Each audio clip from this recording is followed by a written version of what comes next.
That one, there's a certain feeling you get when you step into a forest. It's a quiet place, a peaceful place. The sounds of the city, of cars and people, they all fade away. They're replaced by the rustle of leaves, the snap of a twig, the call of a bird. It feels like stepping into another world, a world that's ancient and wild. But sometimes that wildness has a darker side. Sometimes that quiet isn't peace, it's a silence that's watching you. The 5 stories you're about to hear are about those times. They're about people who went into the woods seeking solitude or adventure, but found something else entirely. Something that didn't belong, something that followed them, something that turned the peaceful rustling of leaves into the sound of approaching footsteps. These are stories that remind us that deep in the woods, far from any road or any help, you are truly on your own. And sometimes, you're not as alone as you think. In the summer of 2013, a young woman named Katie and her father decided it was time for one of their traditional camping trips. They'd been doing this for years, ever since Katie was a little girl. Their favorite spot was a beautiful, sprawling campground nestled deep in the Sierra Nevada mountain range. For Katie, these trips were about more than just a vacation. They were about spending time with her dad. He was her hero, a man who seemed to know everything there was to know about the outdoors. He had spent a large part of his life as a wilderness guide, leading groups through some of the most remote and rugged terrain you could imagine. So, whenever Katie was out in the wild with him, she felt an unshakable sense of safety. He had taught her how to read a trail, how to build a fire, how to identify plants and animal tracks. Over the years, she had absorbed his knowledge and had become a pretty capable outdoorswoman herself. They drove up the winding mountain roads, the air getting cooler and cleaner with every mile. When they finally pulled into the campground's main parking lot, their hearts sank a little. It was packed. Cars were squeezed into every available spot. Katie looked at her dad and said she wished they had thought to call a few weeks earlier to reserve a site. It looked like they might be out of luck. They walked up to the ranger station, a small wooden building with a friendly-looking ranger behind the counter.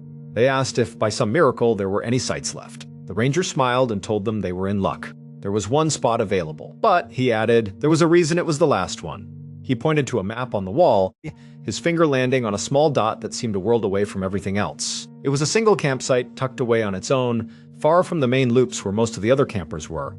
It was a long walk from the bathhouse, a long walk from the lake where everyone went swimming, and a long walk from the parking lot. It was just inconvenient. Katie and her dad had been to this campground dozens of times, and they always hoped they wouldn't get stuck with that particular site. But beggars can't be choosers. They were just happy to be there, so they took it. They got back in their car and drove down a narrow, winding dirt road that snaked away from the bustling main area of the campground. The further they went, the quieter it became, until the sounds of other campers faded completely. They were truly on their own, in a small clearing surrounded by a thick wall of pine and fir trees.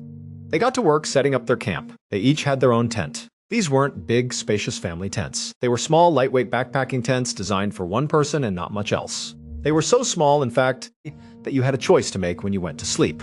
You could zip the door flap all the way up, which would keep you warmer and more protected from the elements and any curious critters, but it meant you had to curl up into a ball to fit. There just wasn't enough room to stretch out completely. The other option was to leave the door flap unzipped.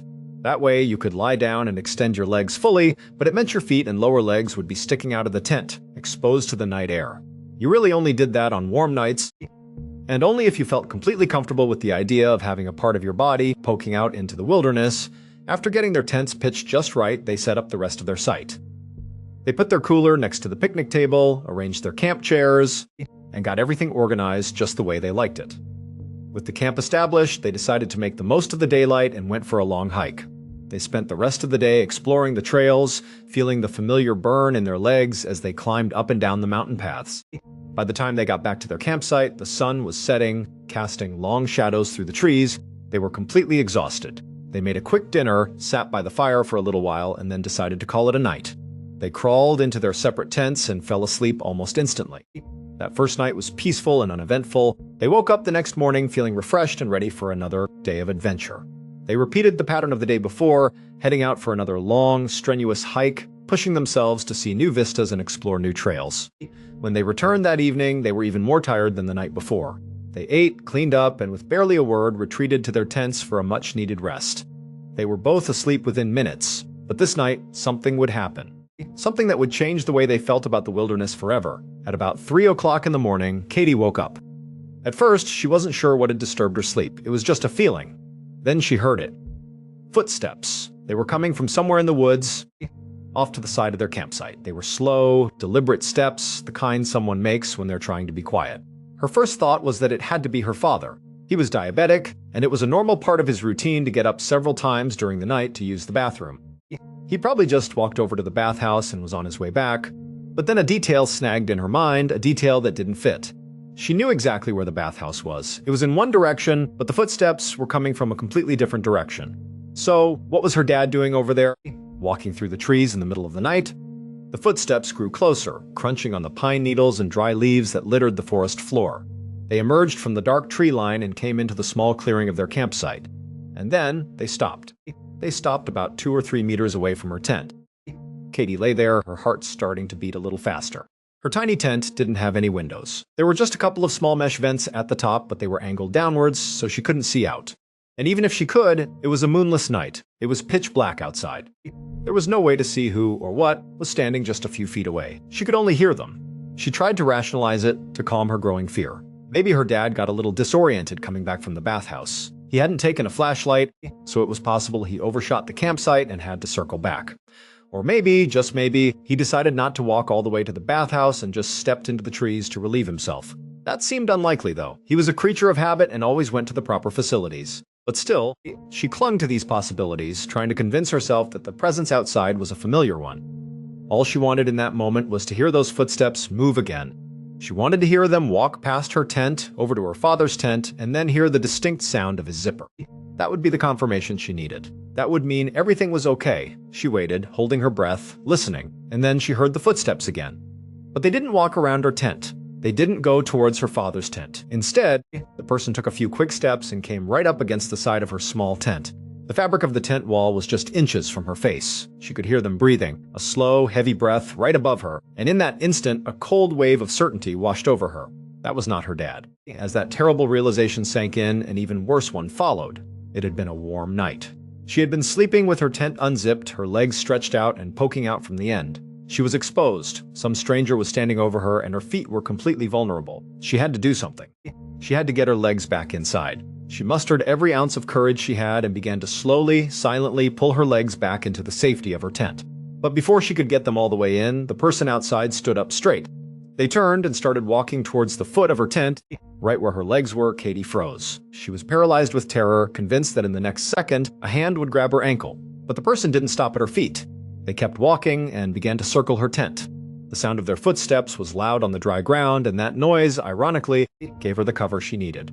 While they were moving, she was able to retract her legs the rest of the way into the tent without being heard.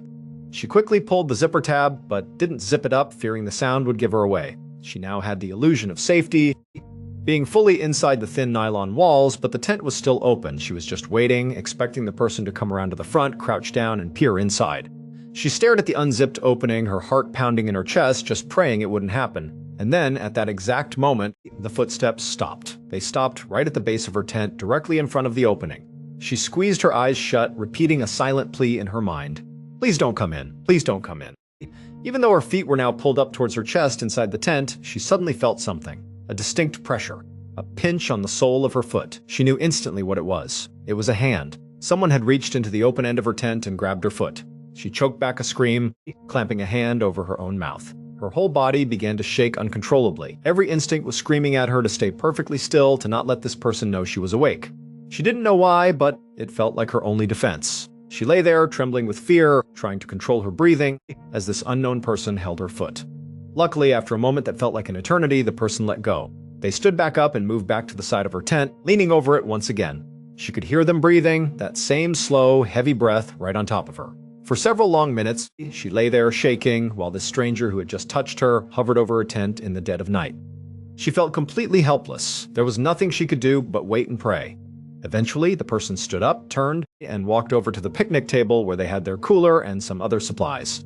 Katie could hear a soft rummaging sound. Things were being moved around, shifted, and then, after a minute or two of that, the footsteps just walked away, fading back into the darkness of the woods. But she couldn't be sure they were gone. Were they just standing at the edge of the trees, watching, waiting for her to come out? Maybe it was a trap. So she lay there, perfectly still, not making a sound. She prayed for her own safety and for her father's. She stayed like that for what felt like the rest of the night, listening to every snap of a twig, every rustle of leaves, her nerves completely frayed.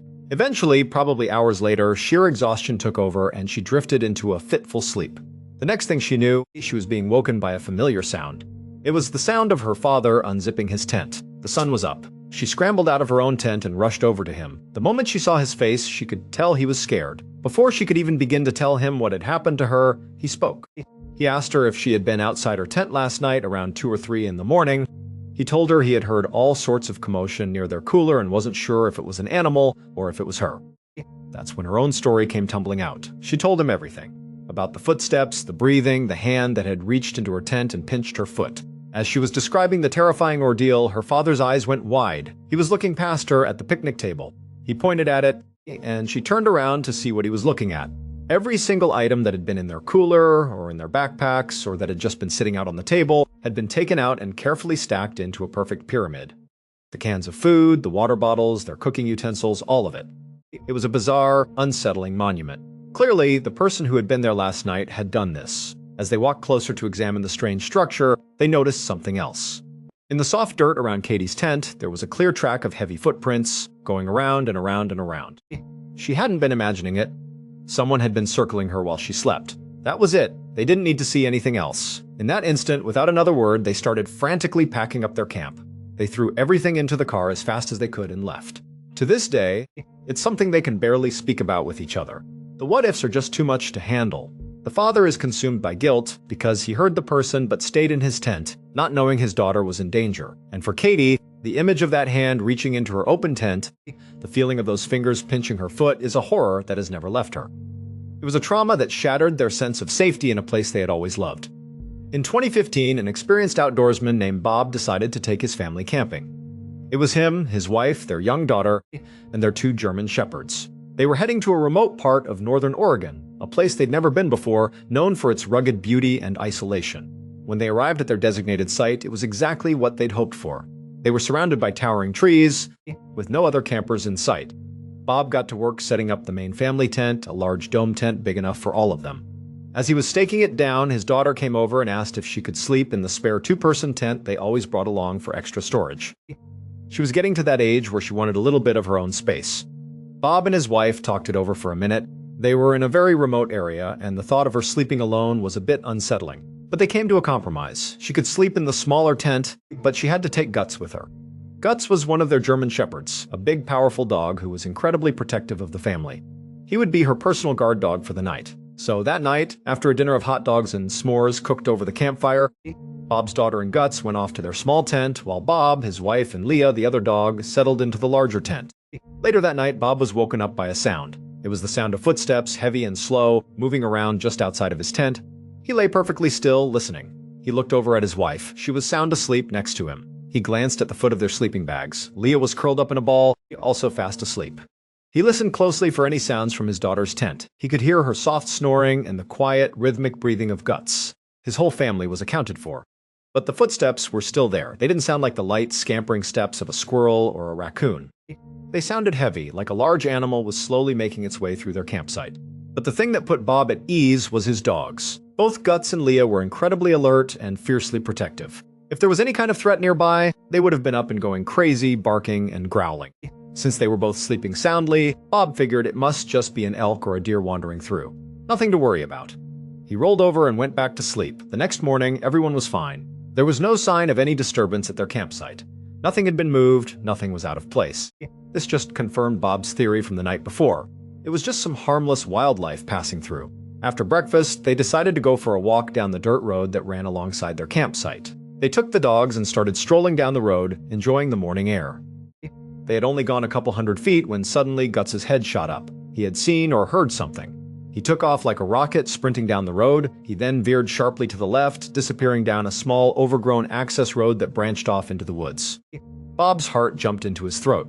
His first thought was that there must be another campsite down that road, and his big, intimidating German shepherd was about to bound in and scare the life out of some unsuspecting campers. He started sprinting after Guts, calling his name. He followed him down the access road and found him standing at the edge of a campsite, but there was nobody there. The site had a tent, a cooler, a table, all the usual gear, but it was completely empty. Bob ran up and grabbed Guts by the collar. He reflexively called out, "Hey, sorry about the dog." "He's harmless," but there was no reply. As he stood there, he noticed something odd about the tent. There was a huge gash down the side of it, like it had been sliced open with a knife. Curiosity got the better of him. He walked closer. keeping a wary eye on the surrounding woods just in case he was wrong and the occupants were still nearby. But as he got closer, he could see that the site wasn't just empty, it was abandoned. All of their gear had been completely ransacked. There were scratch marks on everything, as if animals had torn through the place. Bob, being an avid outdoorsman, recognized some of the equipment. It was high-end, expensive stuff. He couldn't understand why anyone would just leave behind a tent and a cooler that were worth hundreds of dollars. As he was pondering this, he turned and saw something that made his blood run cold. Lying on the ground was a metal propane tank, the kind you use for a camp stove, but it had been completely flattened, crushed as if a car had run over it. But there were no fallen trees nearby, no vehicle tracks, nothing that could explain how a solid steel tank could have been so thoroughly destroyed. He was deeply unsettled by the whole scene, but he decided the best thing to do was to take his family back to their own site and call the park rangers. Let them deal with it. Later that afternoon, they were back at their camp, just a short distance from the strange, abandoned site. At one point, his wife got up to use the bathroom. She walked about 70 feet away, behind a large tree to get some privacy.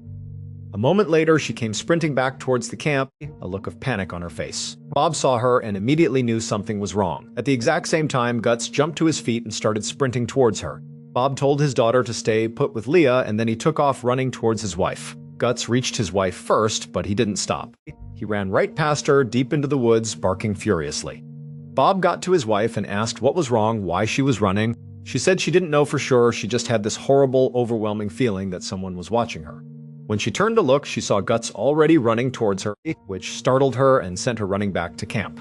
Bob told her to go back and stay with their daughter.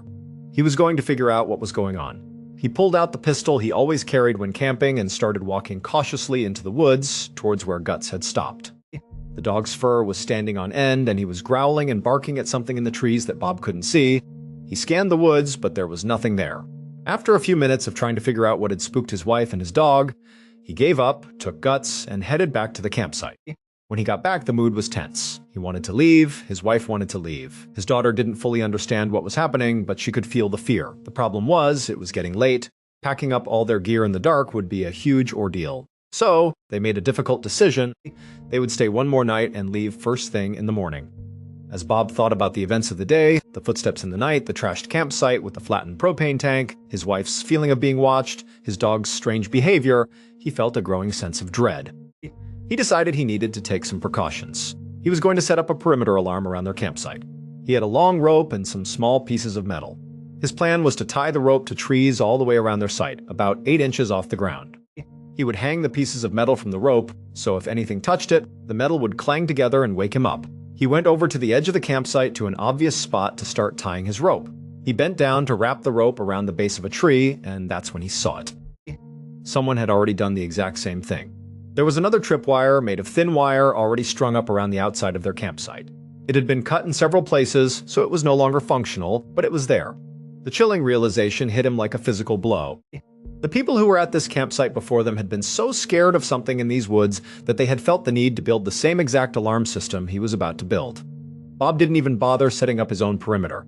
He stood up, drew his gun, and told his family to get in the truck. They spent the entire night locked in the vehicle, Bob sitting awake in the driver's seat, gun in his lap, watching the dark woods. As soon as the first light of dawn broke through the trees, they scrambled out, packed up their things in record time, and got the hell out of there. Bob is convinced that there was something in those northern Oregon woods, something that walks on 2 legs, something that stalked their campsite at night, scared his family, and was powerful enough to crush a steel tank. And whatever it was, it had scared away at least 2 other groups of campers who were willing to abandon all their expensive gear just to escape it. By the summer of 2007, Chris had been working as a park ranger in southeastern Pennsylvania for several years. For the most part, he loved his job. It gave him the chance to do what he was passionate about, which was hiking and being surrounded by nature. But there was a downside. Like any job, it came with its share of paperwork and office work, which he hated. This often meant he had to stay late at the office, a small, isolated building on the edge of the park, long after all the visitors had gone home. One evening in August of 2007, he was doing just that, stuck inside finishing up some reports. His boss, a man named Mike, was there with him. Around dusk, Mike told Chris he needed to drive down the park's main access road to a tool shed they kept about a half-mile away. He had to grab some equipment for a project they were working on. He said he'd be back in about 15 minutes. The moment Mike's truck disappeared down the road, Chris decided he needed a break. He pushed back from his desk, stretched, and stepped outside for some fresh air. The office was situated in a small clearing. Right in front of it was a small gravel parking lot for staff vehicles. About 50 meters beyond the parking lot, the dense forest began, a solid wall of darkness. The access road that Mike had just driven down cut straight through the middle of that forest, extending out past the office. Chris walked down the front steps of the office and sat down, looking out over the empty parking lot and towards the dark tree line. He was just sitting there, enjoying the quiet of the evening, not really thinking about anything in particular. And then, all of a sudden, he got a strange feeling. It was the distinct, primal sensation that someone was watching him. Instinctively, he glanced back over his shoulder, looking through the office windows as if someone might be standing behind him. But then he remembered he and Mike were the only ones there that night. The office was empty, so he turned back around and scanned the parking lot again. No movement. The moon was fairly bright that night, so he had pretty good visibility. He could clearly see the edge of the forest, and there was nothing there. No animals, no people. And Mike hadn't come back yet. There was nothing in front of him and nothing behind him. But he just could not shake the feeling that a pair of eyes was fixed on him. Chris wasn't a man who spooked easily. He was used to being in the forest, both during the day and at night. He'd worked alone in that office countless times after dark. This feeling was new and it was persistent. He thought, maybe I should just have a look around. So he stood up and walked down the steps into the gravel parking lot. He started looking behind the few cars that were parked there. Nothing. He kept walking slowly until he was only about 10 meters from the edge of the forest. He peered into the darkness between the trees, but it was too dark to see anything more than a few feet in. There was still no movement, no sound other than the chirping of crickets. Mike was still gone. Despite the complete lack of evidence, the feeling of being watched was stronger than ever. He started to feel a little foolish, like he was letting his imagination run away with him. He decided he was just psyching himself out and it was time to go back inside. He turned around and started walking back towards the office building. He had taken maybe 5 or 6 steps when he heard a sudden whooshing sound slice through the air right past his head. It was the sound of a heavy object moving at high speed. It sounded exactly like someone had thrown a thick stick overhand, like a tomahawk, so it was spinning end over end as it flew by. The sound was so loud and so close, and combined with the unease he was already feeling, his body reacted before his mind could. He dove to the gravel, scrambling on his hands and knees as he whipped his head around to look at the tree line where the object must have come from. But there was no one there. No silhouette, no movement. He scrambled back to his feet, his heart hammering against his ribs. He started backpedaling towards the office, his eyes still locked on the forest, expecting to see someone step out of the shadows. As he moved, his attention shifted from the forest to the question of what had just been thrown at him. He started scanning the ground around him, looking for a stick or a rock, some piece of evidence that what he just experienced was real. But he couldn't find anything. He did a quick scan of the area, even looking under the cars, but there was nothing. He turned his gaze back to the forest. Still nothing. He felt completely on edge, convinced that someone was out there, hiding, watching him. But a part of his mind started to question it. Did that really just happen? If a big stick flew past my head, where is it? Am I going crazy? Is this all in my head? Regardless of whether it was real or imagined, he was totally freaked out. He gave up the search and sprinted the rest of the way to the office, fumbled with the door, got inside, and locked it securely behind him. About 20 minutes later, he saw headlights coming up the access road. It was Mike. He came flying up the road, slammed on the brakes in front of the office, and ran up the stairs. Chris went over and unlocked the door to let him in. The moment Mike stepped inside, Chris could see that something was very wrong. Mike looked pale and shaken, far more upset than Chris was about his own strange experience. So Chris decided to hold his story for a moment. He locked the door behind Mike and asked him what was wrong. At first, Mike didn't say anything. He just paced back and forth across the small office, running a hand through his hair. Chris waited patiently, and finally, Mike calmed down enough to explain what had happened. He told Chris that he had driven down to the tool shed, which was located about 20 meters off the access road deep in the trees. He got to the shed, unlocked it, and was pulling out the equipment he needed. He said that all of a sudden, without any warning, all the hairs on his arms and the back of his neck stood on end. He was hit with an overwhelming feeling that someone was watching him. He immediately spun around, but there was no one there. He looked to his left and right, into the dark woods. Nothing. He poked his head back inside the shed, thinking maybe someone was hiding in there. It was empty. He even walked around to the back of the shed. No one. He was completely stumped, but he couldn't shake the intense feeling of being watched. It was making him incredibly anxious. He decided to just get what he needed and get out of there as fast as he could. He grabbed the last of the equipment, locked up the shed, turned and started speedwalking back towards his truck on the access road. He was about 5 meters away from the truck when he heard it. The clear sound of footsteps, running from right to left, somewhere behind him, back near the shed. Because he was already so on edge, so convinced that someone was out there, he didn't even think about turning around to look. His only thought was to get to his truck, get inside, and put a locked door and a wall of steel between him and whatever was in those woods. He got to the truck, yanked the door open, threw himself inside, and slammed the door, locking it immediately. He jammed the key in the ignition and turned it on. As the engine roared to life, he took one last look in the direction he had just come from, and that's when he saw him. To his horror, there was a man, just a dark figure, walking from the side of the shed and disappearing into the woods behind it. His instincts had been right. He had been watched. Mike stomped on the gas pedal and sped back to the office as fast as he could. After hearing Mike's story, Chris told him about the stick-throwing incident. Suddenly, his own experience felt a lot more real. They both agreed that it had to be the same person. The man who was hiding near the shed was almost certainly the same man who had thrown something at Chris from the tree line. They were worried that this person might try to break into the office, so they decided to stay there for the rest of the night, keeping watch. They didn't see anyone else. The next morning, they filed a detailed report and warned the incoming rangers about what had happened. But after that night, there were no more reports of a strange figure in the park. Chris and Mike never found out who that man was or what he wanted. But they both knew one thing for sure: whoever he was bad news, and they had both been lucky to get away without finding out just how bad. In 2006, a 14-year-old boy named Evan lived on a farm in a rural part of North Carolina. This wasn't a typical farm with cows and cornfields. It was a pine tree farm. His family's business was harvesting and baling pine straw, which is a popular landscaping material. Their property was huge, 550 acres of nothing but pine trees, all planted in perfectly straight, unending rows. Their house was situated right in the middle of this vast forest of pine trees. They didn't have any close neighbors. The only way to get to their house was a long, single dirt road that cut through the property. From the main house, they could look out and see clear down the rows of trees all the way to the start of that road, which meant it was almost impossible for anyone to approach without being seen. The house itself was built on a slight hill. To keep it level, one side of the house was built up on stilts. The living room was on that side of the house, on the first floor. So, if you were in the living room looking out the window, you were actually looking down at the ground from a height, almost as if you were on the second floor. The window in that living room was very unique. It was a massive single pane of glass that stretched nearly the entire length of the room, almost 50 feet across. During the day, it offered a panoramic view of the pine forest, but at night, it was a different story. The darkness outside turned the window into a giant black mirror, and you felt like you were in a fishbowl. You could sometimes see the quick, shadowy movements of animals darting between the trees, their eyes catching the light. It was creepy. The sheer size of the window made you feel incredibly exposed and vulnerable. Because of this, the living room was a place that everyone in the family generally avoided after the sun went down. That winter, Evan's cousin came to stay with them for a visit. The main house didn't have any guest bedrooms, so the only place for them to sleep was in the living room. There were 2 couches in there. One was positioned directly underneath the giant 50-foot window. The other was on the opposite side of the room, against a solid wall. Evan, being the host, took the couch under the window, and his cousin took the other one. The first night his cousin was there, they tried to make the room feel a bit more secure. They found a large bed sheet and managed to hang it up over the window. It wasn't big enough to cover the whole thing, though. It blocked the middle 75%, but the 2 ends of the window were still exposed.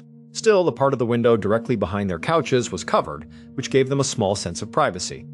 After staying up late, messing around and telling stories like teenage boys do, they finally fell asleep around midnight. A couple of hours later, they were both woken up by the sound of Evan's dogs barking. The dogs were somewhere way off in the pine trees, far from the house. Now, Evan was used to his dogs. They often roamed the property at night and would bark at raccoons or possums, so the barking itself wasn't unusual. But this was different. The barking was frantic, and it didn't stop. It just went on, echoing through the silent forest. It was persistent enough that Evan's cousin got up from his couch. He walked across the room to one of the uncovered sections of the window at the foot of the couch where Evan was sleeping and peered out into the darkness. Evan was still lying on his couch. He was too spooked to get up and look for himself. Instead, he watched his cousin's face, trying to read his expression in the dim light. He saw his cousin squinting, leaning closer to the glass with a look of pure confusion on his face, like he was trying to make sense of something he couldn't quite believe he was seeing. Evan whispered, "Hey, what's going on? What do you see?" His cousin whispered back, "I don't know, man. I don't know if my mind is playing tricks on me, but I'm pretty sure I see people out there."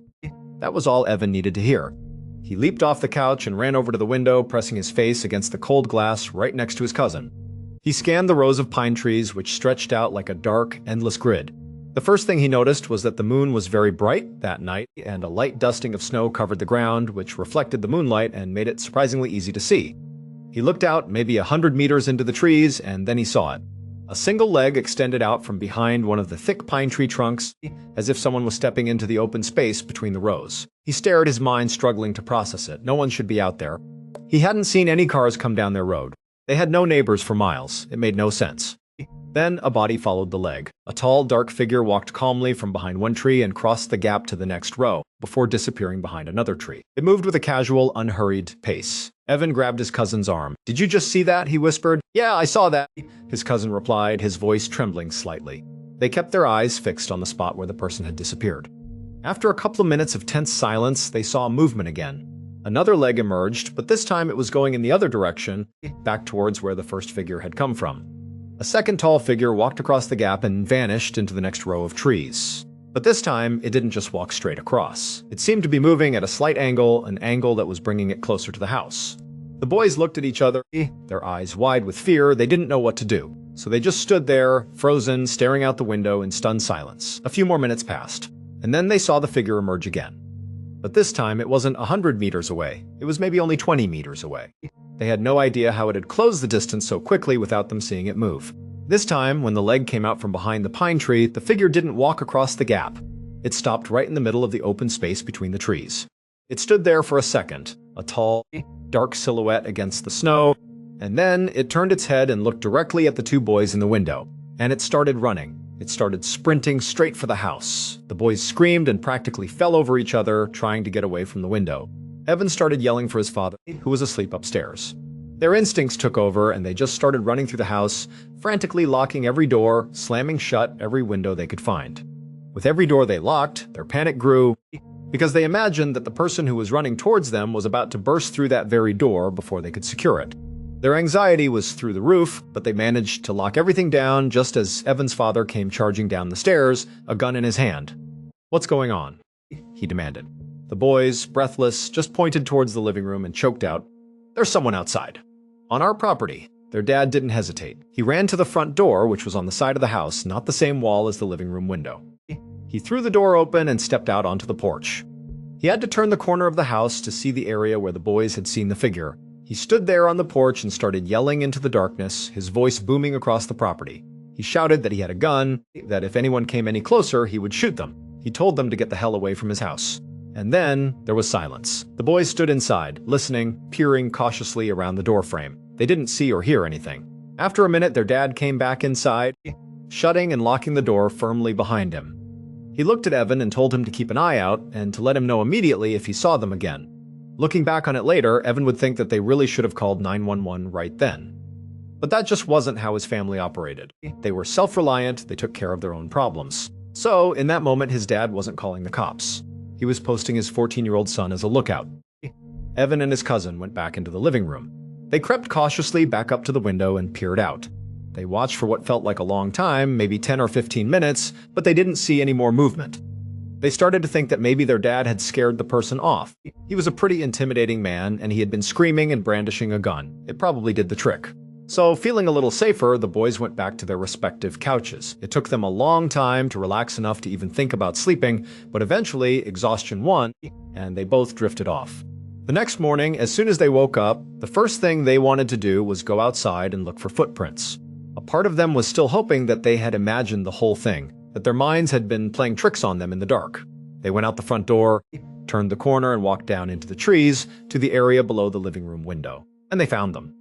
Footprints in the light snow. They felt a mix of validation and terror. It was real. There was someone out here. And these were not their footprints. They started following the tracks, and they soon realized something even more disturbing. It wasn't just one set of footprints. At some point, the tracks split. There were two distinct sets of footprints. There had been two people out there, and it got worse. They followed the tracks all the way up to the house. The footprints led directly to the wall beneath the living room window. And there, in the snow, were two different circles of scuffed-up footprints right underneath the two uncovered flanks of the window, which meant that at some point during the night, while Evan and his cousin were standing at that window, looking out into the woods, there was a very good chance that one or both of these strangers were pressed up against the side of the house, in a blind spot. Because the house was on stilts on that side, the boys wouldn't have been able to see them unless they leaned way out, looking straight down. And it meant that later, after they had gone back to their couches and fallen asleep, those two strangers were standing right there, probably pulling themselves up to peer inside the uncovered parts of the window, watching them sleep. When Evan's father saw the footprints, he grabbed his gun and tried to follow the tracks back into the woods to see where they came from. But the snow cover was patchy, and after a little while, the tracks disappeared on a stretch of bare ground. They never found out who those two people were, or what they wanted. Evan said that after that night, his cousin refused to ever spend the night at his house again. In June of 2019, an 18-year-old girl named Bella finished her first year of college and came home for the summer. Her family lived on the outskirts of a small town in France, a picturesque place tucked away in the mountains and completely surrounded by a vast, dense forest. Growing up in such a place meant that Bella had spent a huge amount of her childhood exploring that forest. She'd go out by herself, with her father, or with other family members. Over the years, she had come to know its trails and landmarks like the back of her hand. Her absolute favorite place to go was a man-made lake that sat deep in the heart of the forest. It wasn't a huge lake, but it was serene and beautiful, a perfect spot for quiet reflection. She had a very specific route she always took to get there. She would leave her house, get in her car, and drive a couple of miles down a quiet country road. Then she'd pull over onto the grassy shoulder. There was no sign, no designated parking area. It was just a spot she and her family knew about, an unofficial trailhead. She would park her car, get out, and turn away from the road, walking directly into the trees. After pushing through some thick underbrush for a few yards, she would emerge into a small clearing where she could hear the sound of a little stream up ahead. To the left of the stream, there was a faint path in the dirt. It wasn't a hiking trail. It was an animal trail, a path worn into the earth by the constant passage of deer and other wildlife. Bella would follow this animal path, which ran parallel to the stream, for about 15 or 20 minutes. Then, the animal path would make a sharp turn to the left, heading away from the water. At this point, Bella would leave the path and continue walking right alongside the stream, sometimes hopping on rocks in the water, sometimes walking on the muddy banks. She would follow the stream due north, deeper and deeper into the forest, for about an hour, walking at a comfortable, leisurely pace. Eventually, the stream would flow into a much larger east-to-west running river. Here, Bella would turn left, heading west, and follow the riverbank for another 20 minutes or so until the river opened up into the man-made lake. She would find a nice rock to sit on, enjoy the view, watch for animals, and just soak in the peaceful sounds of nature. And when she was ready, she would turn around and retrace her steps exactly, all the way back to her car. The journey, one way, took about 2 hours. A big part of why Bella loved this spot so much was because it felt like it was hers. In all the years she had been coming to this part of the forest, the only other people she had ever seen were members of her own family. It was her private sanctuary. So in June of that year, after being away at college for months, one of the first things she wanted to do was go out to her lake. She missed her happy place.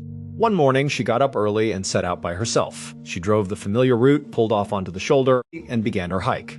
She walked into the woods, found the stream, and started following the animal path. After a few minutes, she reached the point where the path veered away, and she continued along the stream. About 30 minutes into her walk, still a mile or two short of the river, she heard a strange sound. It was a bell. A single, clear chime coming from somewhere off in the distance ahead of her towards the river. She stopped immediately. She had never ever heard a sound like that out here. It was a sound that belonged to civilization, not the deep woods. She stood still, listening, wondering if she had imagined it. Then she heard it again. But this time, it wasn't a single chime. It was a continuous ringing. It wasn't a steady, rhythmic ringing, though. It was sporadic and random, like someone was holding a handbell and just shaking it erratically. Her mind started racing, trying to come up with a logical explanation. Maybe a dog with a bell on its collar had gotten lost out here. But as she listened, she thought the sound was too loud and clear to be a small pet's bell. It sounded more substantial than that. Maybe someone had lost a box with a bell inside it, and it had fallen into the river and was now floating downstream, hitting rocks as it went. The scenarios seemed strange and unlikely, but she wasn't scared. She was intrigued. The sound was coming from the direction she was already heading, so she decided to just keep walking. She was curious to see what was making that noise. So, she started walking along the stream again, the strange, intermittent ringing of the bell echoing through the trees. After she had been walking for about 5 more minutes, the bell suddenly stopped. The woods went completely silent, and the sudden quiet was actually more startling than the sound had been. She stopped and listened intently, expecting it to start up again, but it didn't. All she could hear were the normal sounds of the forest. She couldn't explain the bell, but she wasn't particularly worried. She shrugged it off and kept walking, her focus now back on getting to the lake. About 10 or 15 minutes later, still walking along the stream, she saw something on the ground up ahead on the left bank. At first, she thought it was a rock or maybe a dead animal. As she got closer, she saw that it was a beaver lying on the ground, and it was missing its head. Now, Bella knew this was a huge, wild forest. Seeing a dead animal that had been killed by a predator wasn't unusual, it was just nature. But something about this was very wrong. The cut on the beaver's neck was perfectly clean and straight, as if its head had been meticulously removed with a very sharp blade, and the head itself was nowhere to be found. This was not the work of an animal. A predator would have left a ragged, torn mess. Also, the rest of the beaver's body was completely untouched. Whatever had killed it wasn't interested in eating it. As Bella stood there, staring down at the grisly scene, she noticed something else. There was no smell. A dead animal begins to decompose and smell very quickly.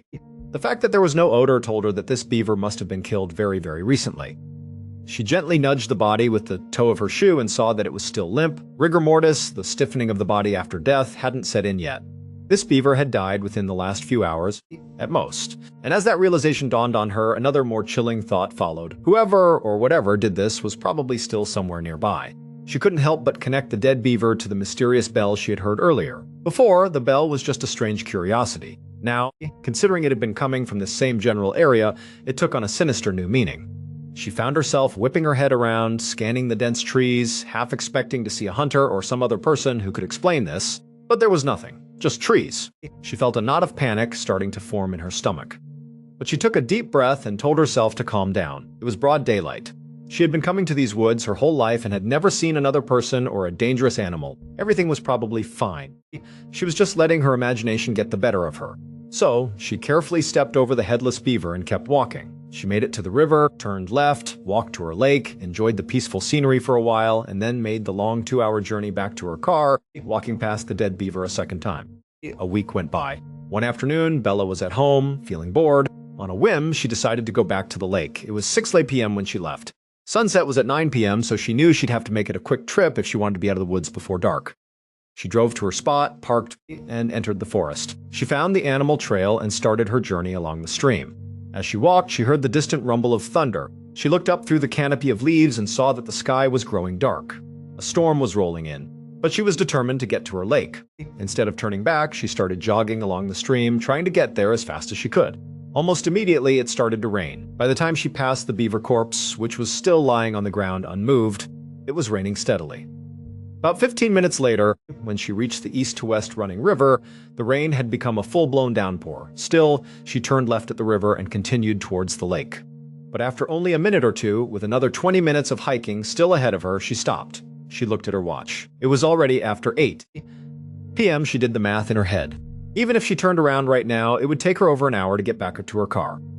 With sunset at 9, she was already guaranteed to be hiking in the dark for at least a little while. If she went all the way to the lake, she'd be in the forest in total darkness for maybe an hour, and it was pouring rain. She was cold and soaked. If she got lost or twisted an ankle, it could turn into a very dangerous situation. Reluctantly, she decided she had to turn back. She retraced her steps along the river to where the stream fed into it, then turned and started heading south, back towards her car. The visibility was getting bad, so she kept her head down, watching her feet to make sure she didn't trip on a rock or a root. The rain was pounding down all around her. She had been walking for about 15 minutes when, all of a sudden, something hit her on the top of her head. Reflexively, she threw her hands up to protect her face and looked up, and she saw what she had just walked into. It was the beaver corpse. Someone had strung it up by its hind legs with a piece of string, and it was dangling from a tree branch right in the middle of her path, and they had found its head. The severed head had been grotesquely stitched onto the beaver's front paws, so it looked like the dead animal was dangling there, holding its own head. She had walked straight into it. Her first reaction was to gag. She felt a wave of nausea and thought she was going to vomit. She began frantically rubbing her hair, terrified that some fluid from the decomposing animal had gotten on her. And then, after a second of frantic patting, she froze. A truly terrifying thought struck her. Whoever did this, strung this beaver up and stitched its head to its paws, had done it in the last 30 minutes. Because just 30 minutes earlier, on her way in, she had passed the beaver. She had seen it with her own eyes, lying on the ground in the same spot it had been in a week ago. And now, it was hanging in this tree. The wheels in her head were spinning. If someone had just done this, then they had to be nearby. It was getting really dark now, and the rain was relentless. She started whipping her head around, frantically looking in all directions, trying to see if there was someone out there. But all she could see was the dark, rainy forest. She knew she was at least an hour's walk, even at a run, from her car. She was completely panicked. She tried to calm herself down, telling herself that she just had to walk, not run.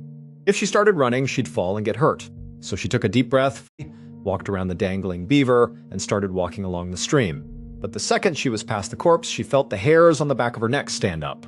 She could hear movement behind her, a rustling in the underbrush. It could have been a deer, but she was too scared to turn around and look. Despite telling herself to stay calm, her pace quickened.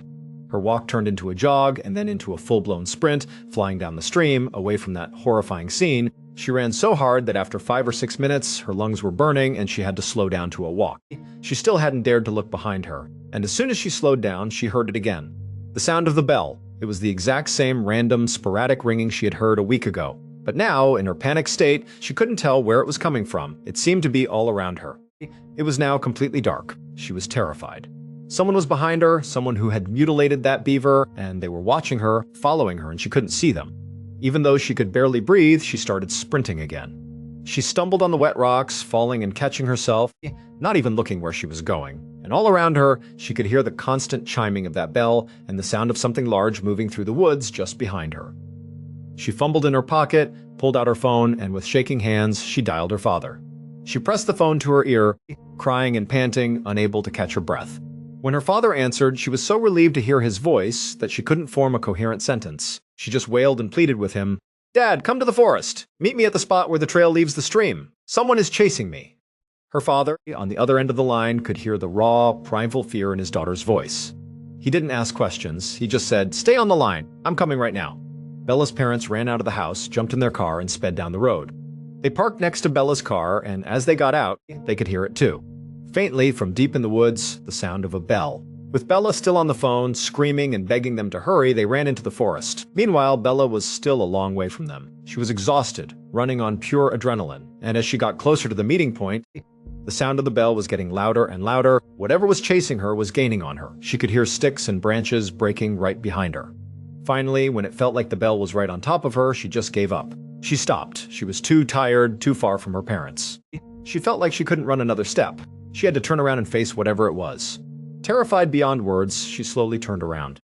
She had stopped in a small clearing, and through a break in the clouds, a little bit of moonlight filtered down, just enough to illuminate the 50-foot space. As she stared across the clearing, at first she saw nothing, and then a tall, dark figure walked into the moonlight. As it stepped into the clearing, she could see a bell hanging at its waist. With every single step it took, the bell would ring. This thing started moving across the clearing, straight towards her. Time seemed to slow down. She couldn't process what she was seeing. It didn't look right. All she knew was that it was coming for her. A sudden, massive surge of adrenaline hit her. Her body went into autopilot, and she turned and began sprinting faster than she had ever run in her life. All she could hear was the bell, getting faster and faster, louder and louder as the thing behind her gave chase. She started screaming out loud, lying that she was on the phone with the police, that they were right up ahead. But it didn't slow down. Meanwhile, her parents had reached the meeting spot. Her father couldn't just wait there. He told his wife to stay put, and he just started charging deeper into the woods, towards the sound of his daughter's screams and the incessant ringing of the bell. Seconds later, he saw her. She came bounding out of the darkness and leaped into his arms. He grabbed her, turned, and ran with her back to his wife. The three of them then charged out of the forest, got back in their cars, and sped away. They drove straight to the police station, where a hysterical Bella filed a report. Afterwards, her parents took her to the hospital to get checked out. The next morning, the police went out to search the area Bella had described. They found nothing. There was no sign of the dark figure. Bella told them she had dropped her handbag somewhere along the stream while she was running, but it was gone. The beaver was gone too. It wasn't hanging from the tree, and it wasn't on the ground. The only thing the police found was a t-shirt, neatly folded and placed under a rock a little ways off the stream. No one knew what it meant. The police concluded that Bella had likely run into a mentally unstable person living in the woods. But Bella has a hard time accepting that. She believes that if her father hadn't run into the forest to meet her, she would not have made it out alive. And she can't shake the memory of that moment in the clearing when she saw the figure step into the moonlight.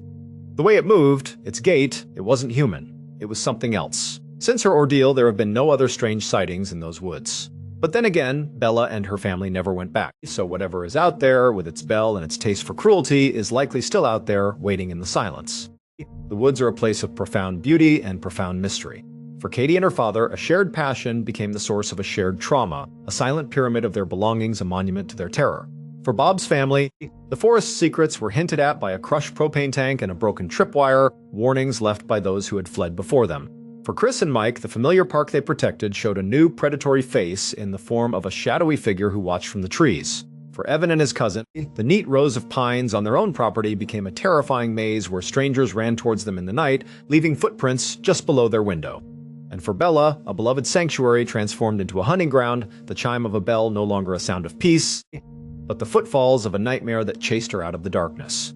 These were all places of comfort and familiarity that were twisted into something terrifying.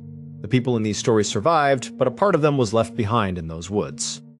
They are left with the chilling knowledge that sometimes, when you stare into the forest, something is staring back. And the silence you hear is not emptiness. It's the sound of something holding its breath. Some places in the woods feel peaceful during the day. But after hearing stories like these, it's hard not to wonder what those forests sound like after midnight, when nobody else is supposed to be there. If you enjoyed tonight's stories, let me know which one disturbed you the most. Thank you so much for watching.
Tab 1. On the afternoon of October 16, 1991, a 36-year-old man named Enrique Martinez bent down in a quiet forest in northeastern Spain.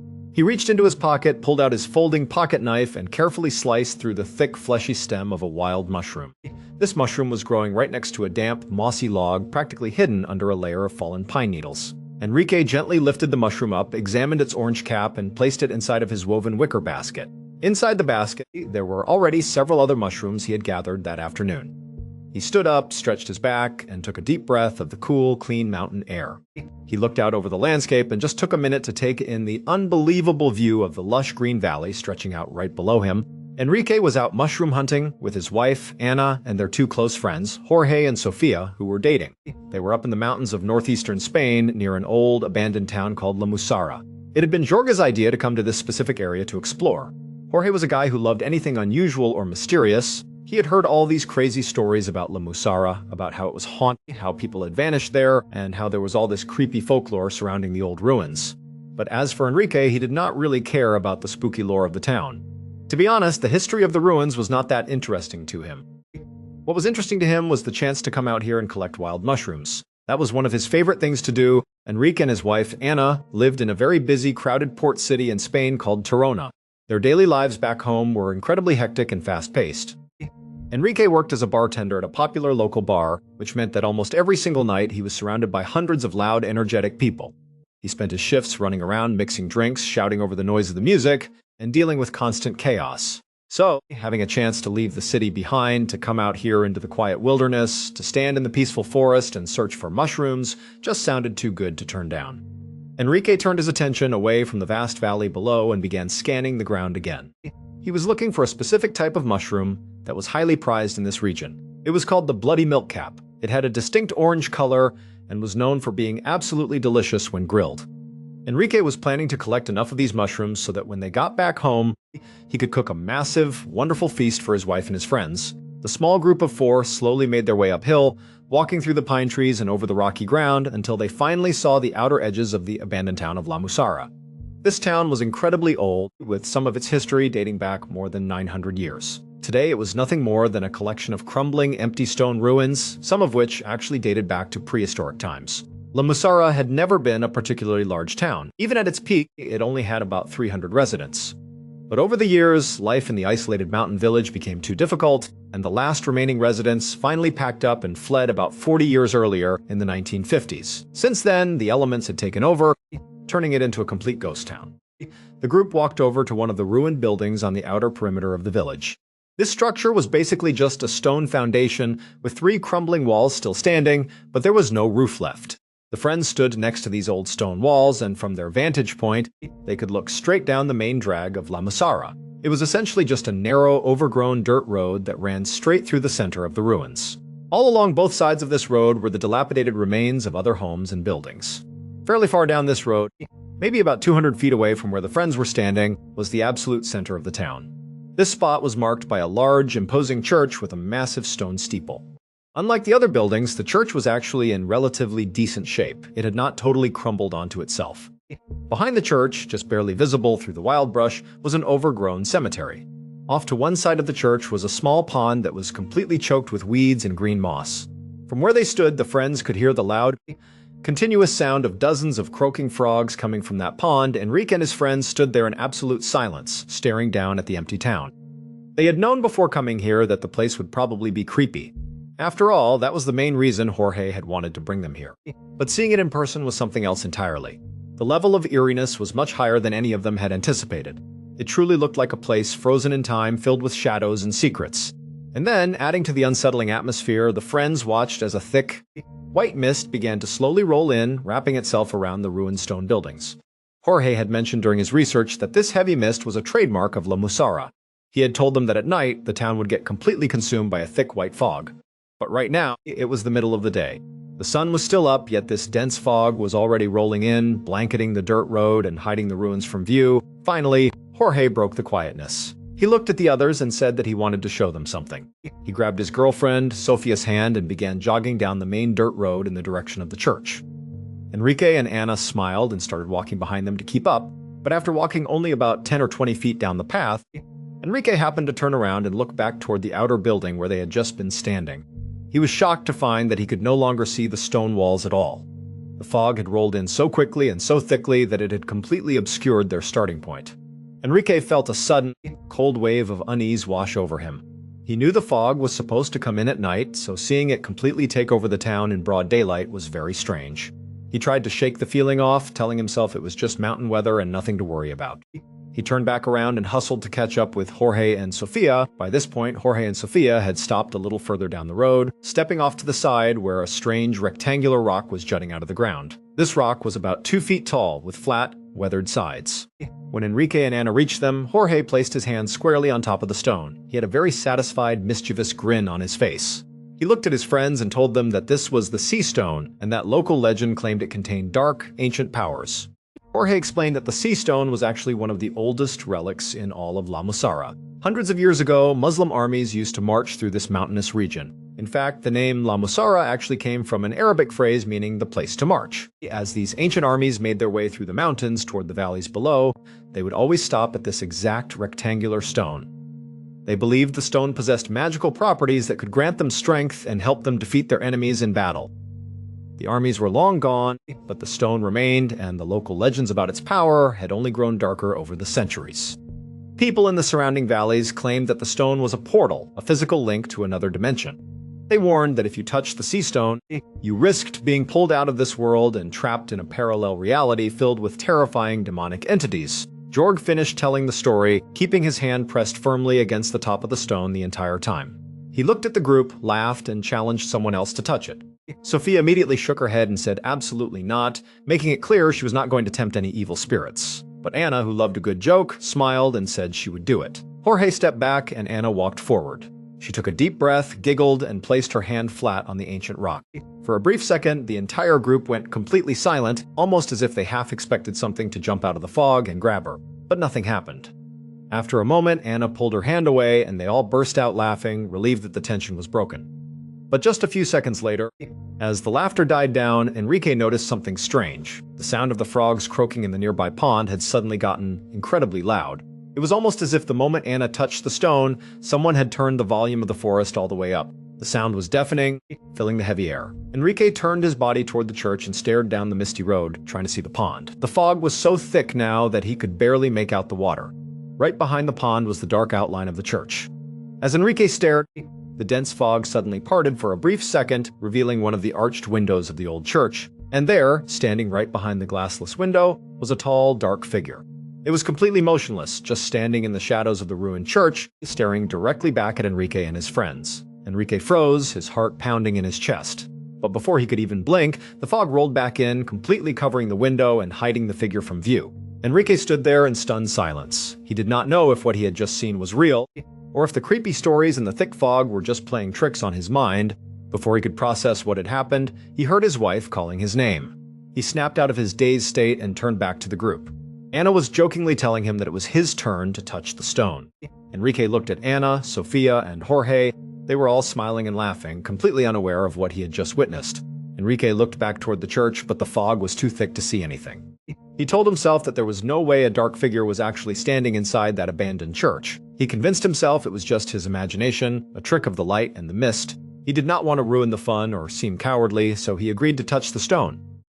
Enrique walked up to the sea stone and placed his hand on the cold, weathered surface. The moment his skin made contact with the rock, everything changed. The air around him suddenly felt freezing cold, but the stone itself began to feel incredibly warm beneath his palm.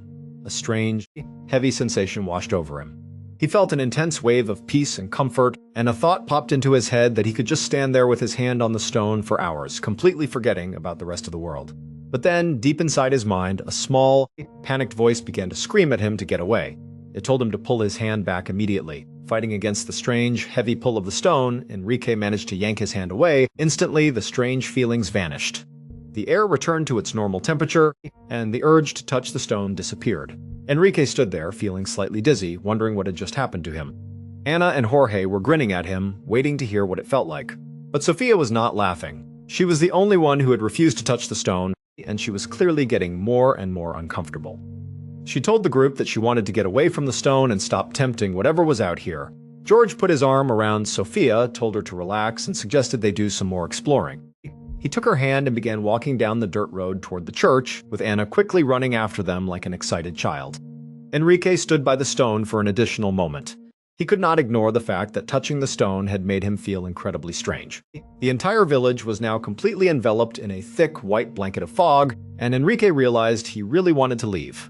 The place was starting to deeply creep him out, but he did not want to be the one to ruin the trip, so he finally forced himself to walk down the road after his friends. As he walked, the fog parted just enough for him to see the pond and the old church window. The window was completely empty now.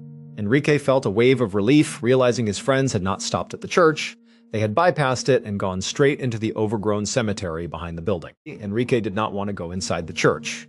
Even though he had told himself the dark figure was just his imagination, a part of him wanted to stay as far away from that building as possible. But as he began to walk past the side of the church to join his friends in the cemetery, his body seemed to move on its own. Involuntarily, he stopped and turned to face the window. There was nothing there, yet Enrique felt an overwhelming sensation pulling him toward the dark opening. Without saying a word to his friends who were busy walking around the cemetery, Enrique walked right up to the stone wall of the church. He stood directly in front of the window and peered inside. The interior was completely ruined, with collapsed timber and stone cluttering the floor where the wooden pews used to be. He could see the remains of the old pulpit where the priest once stood. Enrique kept leaning further and further into the window, drawn by some unseen force. He wanted to pull away, but he felt completely paralyzed, unable to move his feet. The sound of the frogs in the pond grew louder and louder, filling his ears until it was the only thing he could hear. Meanwhile, in the cemetery behind the church, Anna, Jorge, and Sofia were walking among the old headstones, reading the faded inscriptions and laughing. At some point, Anna realized that Enrique was not with them.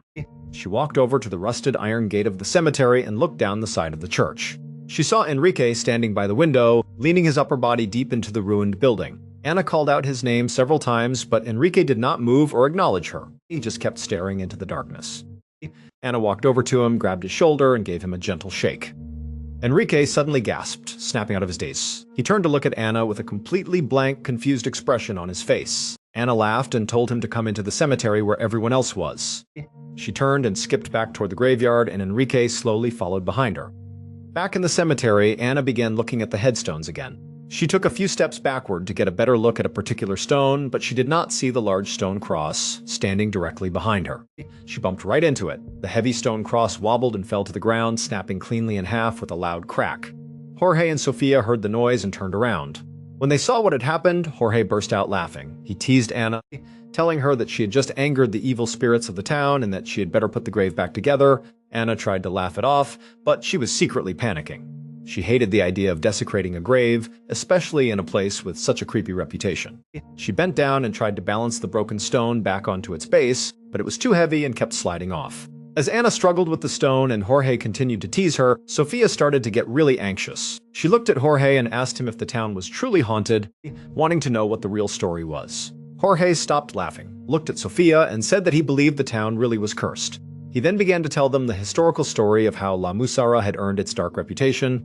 Jorge explained that back in October of 1873, a brutal civil war was raging across this part of Spain. One of the rival armies was using the natural caves in the mountains near La Musara as makeshift field hospitals for their wounded soldiers. One night, a highly respected and beloved general named Serros was severely wounded in battle and brought to one of these hidden caves. Despite the efforts of the people caring for him, General Serros died of his wounds. The 6 people inside the cave with him knew that his death had to be kept an absolute secret. If the rest of the soldiers found out that their great leader had died, it would completely destroy their morale and hand an easy victory to their enemies. So, the 6 people quietly built a wooden coffin, placed the general's body inside, and waited for the cover of night.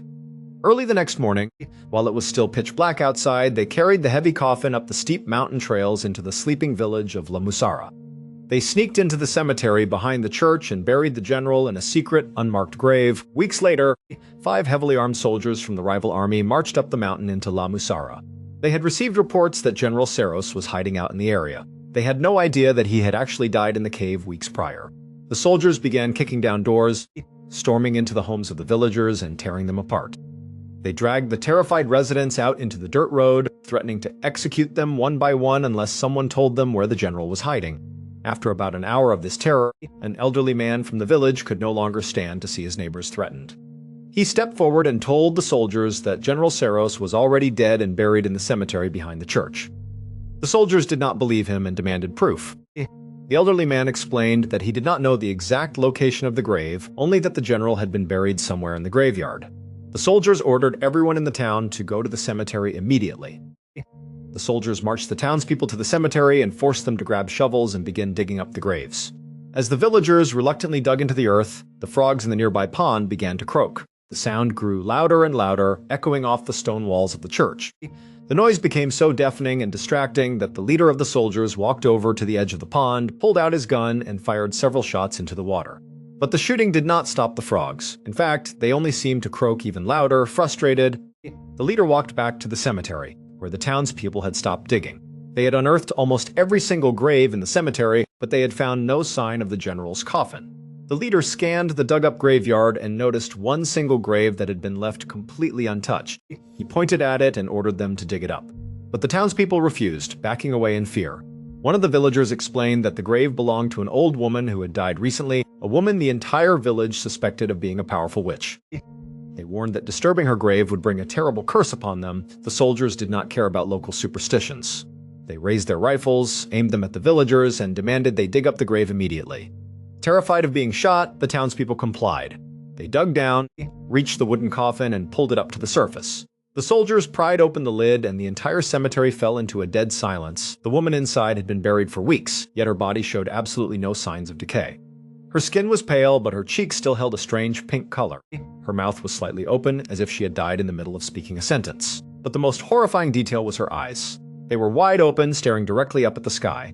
The townspeople began to scream and cry, backing away from the open coffin. The soldiers were also deeply unsettled, but their fear quickly turned into anger. Realizing this was not the general, they dragged the woman's body out of the coffin, dragged her to a nearby tree, and tied her up. Out of pure frustration, they began shooting her body repeatedly until it was completely destroyed. The moment the soldiers stopped firing, they realized the entire mountain had gone completely silent. The overwhelming sound of the croaking frogs had suddenly stopped. The silence was so sudden and heavy that a deep sense of dread washed over the soldiers. Without saying another word to the villagers, the soldiers turned and fled down the mountain.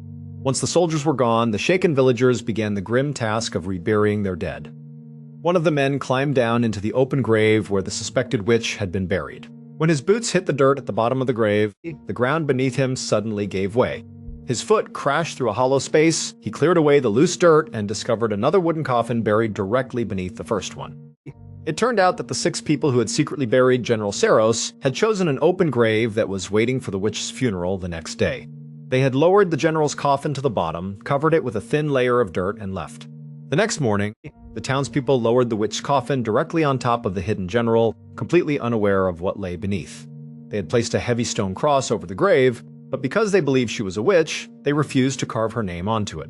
Instead, they simply carved a single, horizontal line across the middle of the stone. As Jorge finished his story, Anna looked down at the broken headstone she had just knocked over. A cold dread settled in her stomach as she stared at the stone cross lying in the dirt. Carved cleanly across the middle of the broken stone was a single horizontal line. She had just destroyed the witch's headstone. Feeling incredibly spooked, Anna was about to tell Jorge and Sofia that they needed to leave the ruins immediately. But as she turned, her eyes caught sight of something growing near the base of the stone cemetery wall. It was a perfect, large, orange mushroom. She recognized it instantly as the bloody milk cap, the exact mushroom her husband had been searching for all afternoon. Anna walked over, picked the mushroom, and turned around to show Enrique, expecting him to be standing right behind her, but Enrique was gone. Anna looked around the small cemetery, but she could only see Jorge and Sofia standing near the broken headstone. She called out for Enrique, but no one answered. She walked over to her friends and asked if they had seen where he went. Both Jorge and Sofia shook their heads, saying they thought he was still standing with her. Anna felt a sudden spike of panic. She dropped the orange mushroom into the dirt and ran out of the cemetery gate. Sofia and Jorge did not understand why Anna was panicking so much. They figured Enrique had just stepped away to find more mushrooms, so they casually followed her out of the graveyard. But as they stepped out, they realized the fog had become incredibly thick, reducing their visibility to just a few feet. They could hear Anna's voice in the distance, desperately calling out her husband's name over and over again. As Jorge and Sofia walked through the dense fog, they began to see dark shapes and shadows moving in the mist. Every time they hurried toward a shadow, thinking it was Enrique or Anna, the shape would vanish into the white fog. Sofia gripped Jorge's arm tightly, her heart racing. Even Jorge, who usually laughed at spooky things, was starting to feel genuinely frightened. They quickened their pace, heading toward the sound of Anna's crying. The further they walked, the louder the frogs in the pond began to croak. The noise built and built until it was a deafening roar, drowning out almost every other sound in the ruins. And then, just as suddenly as it had started, the croaking stopped completely. The silence was absolute. Through the quiet, they could hear the soft sound of Anna sobbing. George and Sophia walked toward the sound, searching through the thick fog. They finally found Anna kneeling on the ground with her back to them. She was sitting in the exact spot where Enrique had been standing earlier, right outside the church window. They walked up and placed their hands on her shoulders. When Anna turned around, her face was covered in tears. In her hands, she was tightly clutching on Rick's wicker basket, still filled with the mushrooms he had collected. She looked up at them and whispered that he was gone. The three friends spent the next hour frantically searching through the ruins of La Musara. They called out on Rick's name, checked inside the crumbling buildings, and searched the edges of the forest. But the fog made it almost impossible to see, and night was quickly falling. Realizing they could not find him on their own, they made the difficult decision to leave the mountain and get help. They drove to the nearest town and contacted the authorities. The next morning, a massive search operation was launched. For an entire week, police officers, search and rescue teams, tracking dogs, and helicopters combed every inch of the mountain surrounding La Musara. They searched the deep ravines, the thick forests, and the nearby caves. But despite their best efforts, they found absolutely nothing. No clothing, no footprints, and no body. It was as if Enrique had simply vanished into thin air. After a week of searching, the authorities called off the official rescue operation. They told Anna that her husband had likely gotten disoriented in the thick fog, wandered off a cliff, or died of exposure somewhere in the deep wilderness. They assured her that eventually, hikers or hunters would stumble across his remains. But Anna could not accept that explanation. She knew how careful Enrique was, and she could not shake the feeling that something unnatural had happened to him in that town. Over the next few months, Anna, often accompanied by Sophia and Jorge, returned to La Musara to conduct her own searches. In January of 1992, 3 months after Enrique's disappearance, the three friends climbed the mountain once again. The winter air was freezing, and a light frost covered the crumbling stone walls of the ghost town. As they walked past the ruined church, heading toward the cemetery, they passed by the same window where Enrique had stood on the day he vanished. Out of habit, they all looked through the opening into the dark interior of the church. Down on the dirt floor, in the center of the ruined sanctuary, stood 6 figures. They were wearing long, dark hooded robes that completely covered their bodies. They were standing perfectly still in a silent circle, not moving a muscle. Anna felt a sudden wave of anger. Ever since Enrique had disappeared, his story had been featured in local newspapers, and many articles focused on the legends of La Musara being haunted. Because of this, groups of thrill seekers and ghost hunters had started visiting the ruins, treating her husband's disappearance like some kind of game. Anna assumed this was just another group of teenagers playing pranks or conducting some kind of fake ritual. Deeply offended, Anna marched right up to the window, intending to yell at them to leave the ruins and show some respect. But as she reached the stone sill and opened her mouth to speak, one of the hooded figures slowly turned its head to look directly at her. Anna froze, the words dying in her throat. She took a step back in sheer terror. The hood of the robe was empty. There was no face inside, no eyes, no skin, just a dark, bottomless void. Yet, even without eyes, Anna could feel an intense, cold gaze staring right through her. Before any of them could react, a massive, deafening sound erupted from the road behind them. It sounded like the thunderous galloping of dozens of horses charging directly toward them through the ruins. At the exact same instant, the frogs in the nearby pond began to croak with an intense, overwhelming volume. Panicked, Anna, Sophia, and Jorge spun around, expecting to see a group of horses rushing out of the fog. But the road was completely empty. There was nothing there but the cold, white mist drifting between the ruins. They quickly turned back to look through the church window, but the interior of the church was empty. The 6 hooded figures had vanished without a trace, leaving no footprints in the dust on the floor. Terrified, the 3 friends did not wait another second. They turned and sprinted away from the church, running down the mountain as fast as they could, leaving the cursed town of La Musara behind them forever. Enrique Martinez was never seen again. Despite multiple investigations over the years, no trace of him was ever found. His disappearance remains one of the most chilling, unsolved mysteries in the region. Over the years, several other hikers and visitors have reportedly vanished in the vicinity of La Musara, adding to the terrifying reputation of the ghost town. To this day, the crumbling stone walls and the silent church steeple stand empty in the mountains, wrapped in the thick white fog that seems to guard the town's dark secrets. To truly understand how this tragedy broke the lives of everyone involved, you have to look at the massive investigation that took place in the days following the disappearance. The police, known as the Guardia Civil, did not just walk around the ruins and call it a day. They set up a mobile command center right at the base of the mountain trail leading up to the ruins. They brought in specialized mountain rescue units, search dogs trained to track human scent, and even helicopters equipped with thermal imaging cameras. The searchers went through every single ruined house, pulling back collapsed roof tiles, looking down dry stone wells, and clearing away thick brambles that had grown over the pathways for decades. The search dogs were given Enrique's personal items to catch his scent, but the results were incredibly confusing for the handlers. The dogs would follow his scent down the main road, right to the sea stone, and then they would lead the searchers toward the side of the church, directly to the window where his wicker basket had been found. But once the dogs reached that spot, they would completely lose the trail. They would run in circles, whimpering and sniffing the air, but they could never pick up any scent trail leading away from the church. It was as if Enrique's physical presence had just stopped at that very spot. The investigators also checked the nearby caves, thinking he might have slipped and fallen into one of the natural sinkholes that are common in this limestone region. They lowered ropes and cameras into deep crevices, but they found absolutely nothing. They checked his background, interviewing his co-workers at the bar in Tirona, his neighbors, and his extended family. Everyone described him as a completely stable, happy man who loved his wife and had absolutely no reason to run away. There were no financial troubles, no secret lives, and no signs of mental distress before the trip. But the most disturbing part of the investigation was the absolute lack of any physical evidence. When someone gets lost in the mountains, they usually leave something behind. A dropped glove, a footprint in the muddy patches of soil, broken branches, or wrappers from snacks. But in Enrique's case, there was nothing. No footprints were ever found in the dirt around the church, even though the ground was soft from the autumn dampness. The only thing he left behind was that wicker basket, sitting upright on the ground beneath the church window, still filled with the fresh mushrooms he had cut with his pocket knife. In the years that followed, local researchers and paranormal investigators began digging deeper into the history of La Musara, trying to find some logical explanation for what had happened to Enrique. They discovered that he was not the first person to vanish in the area under strange circumstances. Over the past century, there had been at least 3 other reported cases of people going missing near the ruins of the ghost town. In each of those cases, the missing individuals seemed to disappear during days when the thick white fog rolled in during the middle of the day. Some people believed that the unique electromagnetic properties of the mountain, combined with the presence of the sea stone, created a natural phenomenon that could cause people to lose their bearings completely and wander into hidden geographic hazards. But to the locals and the families of the missing, the explanation was much more sinister. For Anna, the nightmare of that October afternoon never truly ended. She spent years trying to get answers, pushing the authorities to reopen the case and funding private search efforts. But as the years turned into decades, the forest slowly reclaimed more of the ruins, covering the stone paths with thick moss and pine needles. The broken headstone of the witch remained in the cemetery, a silent and chilling reminder of the curse that the locals believed had taken Enrique. The mystery of what actually happened to Enrique Martinez on that misty afternoon remains locked in the silent, empty ruins of La Musara, leaving a haunting void in the lives of his loved ones that can never be filled. Thank you so much for watching. Let me know what you thought of today's episode in the comments.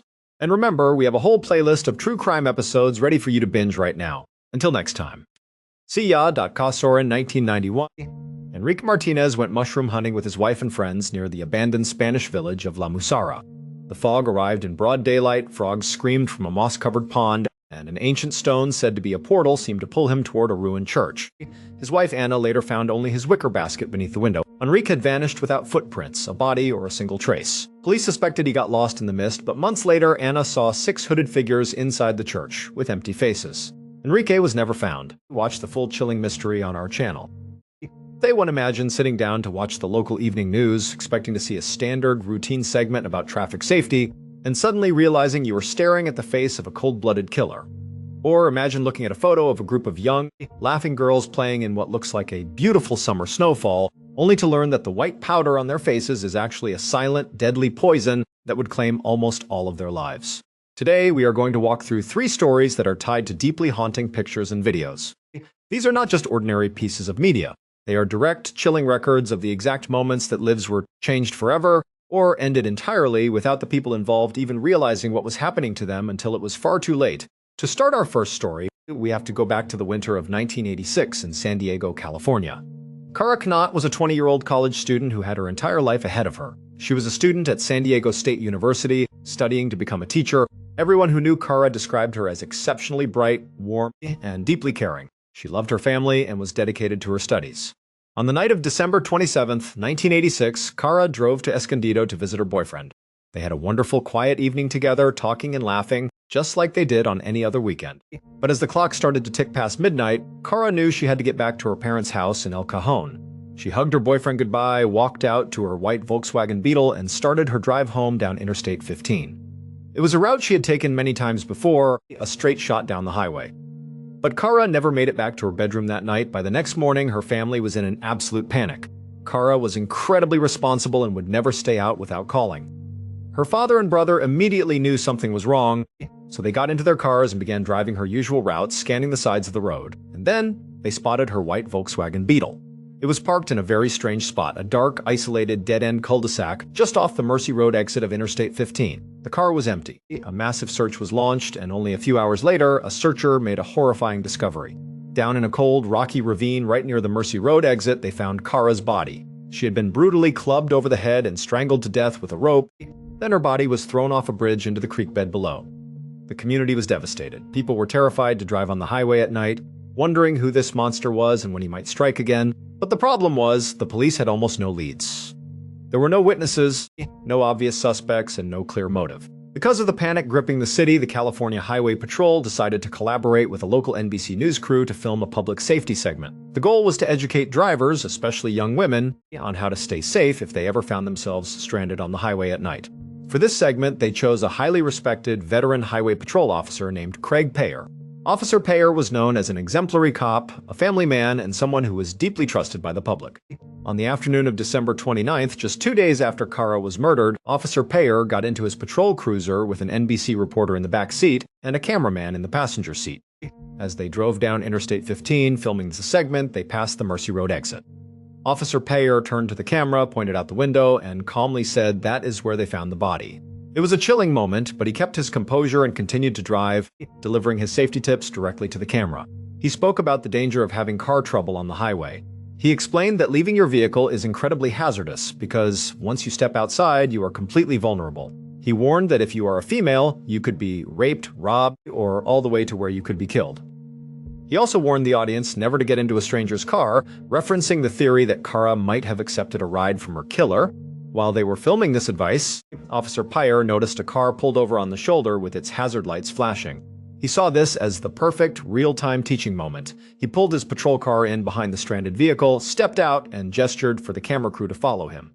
He walked up to the passenger side of the stalled car and asked the driver to step out. On camera, Payer questioned the man who explained that he had run out of gas, walked down the highway to a station, bought a gas can, walked back, and put the gas in, but the car still would not start. Payer lectured the man about how dangerous it was to walk alone on the highway at night. He called a tow truck for the driver, got back into his cruiser with the news crew, and finished the segment. That evening, Officer Payer sat in front of his television to watch the broadcast. The segment went perfectly. It was about a minute and a half long, and it delivered the necessary safety tips while showing a dedicated officer helping a stranded motorist. To the vast majority of people, it was just a routine, informative piece of news. But for a few young women watching, the broadcast caused their blood to run cold. Within an hour of the segment airing, the police department's phone lines were lighting up with calls from terrified women, all saying the exact same thing. We know who killed Kara Kanat, and he is the officer you just showed on the news. It turns out, there was a dark, terrifying pattern of behavior that the California Highway Patrol had missed. Over the previous several months, more than 24 young women had experienced terrifying encounters on that exact stretch of highway. They had been pulled over by a highway patrol officer, often for minor, questionable reasons. The officer would instruct them to drive down the dark, completely isolated exit ramp into the dead-end cul-de-sac at Mercy Road. Once down there in the pitch black, the officer would keep them in their cars for up to 2 hours, asking deeply personal questions and refusing to let them leave. These women had been traumatized, but eventually, they were let go. Kara Kanat, however, was not. As these survivors watched the news segment, they stared in horror at Officer Craig Payer. They recognized his face, his voice, and his highly intimidating demeanor. But there was one critical detail that cemented their suspicions. As Payer spoke to the camera, there was a fresh, deep scratch and cut right over his left eyebrow.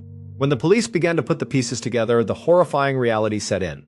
They checked the patrol logs for the night of December 27th. Sure enough, Payer had been on duty. He had logged himself out of his vehicle for a long period, claiming he was doing paperwork, but his actual location was completely unaccounted for during the exact window of time that Kara was murdered. Armed with this information, investigators searched Payer's patrol car and his uniform.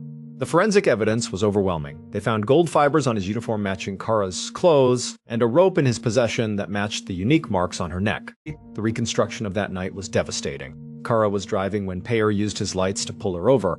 Because he was a police officer, she trusted him completely and followed him into the dark cul-de-sac. Once there, Payer cornered her. She fought back with everything she had, scratching his face. In a rage, Payer struck her over the head with his heavy flashlight, then strangled her with a rope and tossed her body over the bridge. Fast forward to his trial, and the jury found Officer Craig Payer guilty of first-degree murder. He was sentenced to 25 years to life in prison. He has gone up for parole multiple times, maintaining his innocence for decades, but has been repeatedly denied. He is scheduled for another parole hearing in 2027. The tragedy left a permanent scar on the San Diego community and the Knott family, who had to live with the haunting knowledge that the person who was supposed to protect them was actually the predator lurking in the dark. Now, let us transition to our second story, which takes us to a different part of the world, but involves a tragedy that was captured in an incredibly literal and heartbreaking way. On November 28, 1979, a 52-year-old experienced explorer and tour guide named Peter Mulgrew was standing at the front of the cabin of Air New Zealand Flight T901. He looked out the window and took in the breathtaking, endless expanse of white ice reflecting the bright afternoon sun. He picked up the microphone and announced to the 237 passengers on board that they were officially flying over the majestic, frozen continent of Antarctica. The cabin immediately erupted with excitement. People began unbuckling their seatbelts, grabbing their cameras, and moving around the plane to get the best possible view. Now, on a standard commercial flight, passengers are strictly required to remain in their seats. But this was no ordinary flight. This was a highly exclusive, popular sightseeing excursion. Air New Zealand regularly operated these day-trip flights, taking off from Auckland, flying down to Antarctica to give passengers an aerial tour of the glaciers, mountains, and ice fields, and then flying back to land in New Zealand that very same evening.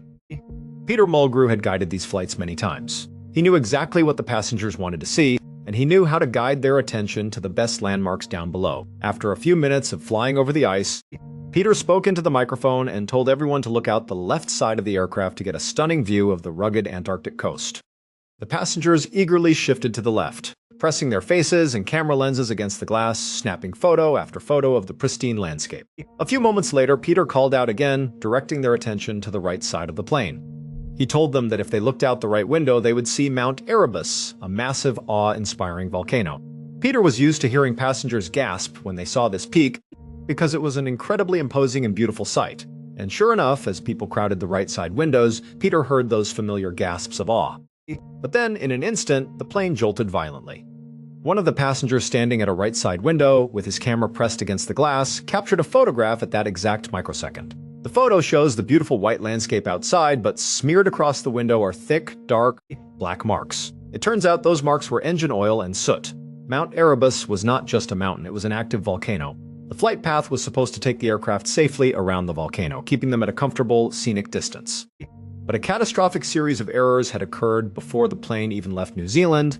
Without the flight crew's knowledge, the coordinates in the plane's navigation computer had been altered. The pilots believed they were flying a route that took them over the completely flat, safe waters of McMurdo Sound. In reality, the new coordinates put them on a direct collision course with Mount Erebus. Making matters worse was a weather phenomenon unique to polar regions known as sector whiteout. The overcast clouds and the glaring white ice below blended together perfectly, erasing all shadows and horizons. To the pilots, looking straight ahead, it appeared as though they were flying through clear, open, flat space. They had no idea a massive volcano was sitting directly in front of them.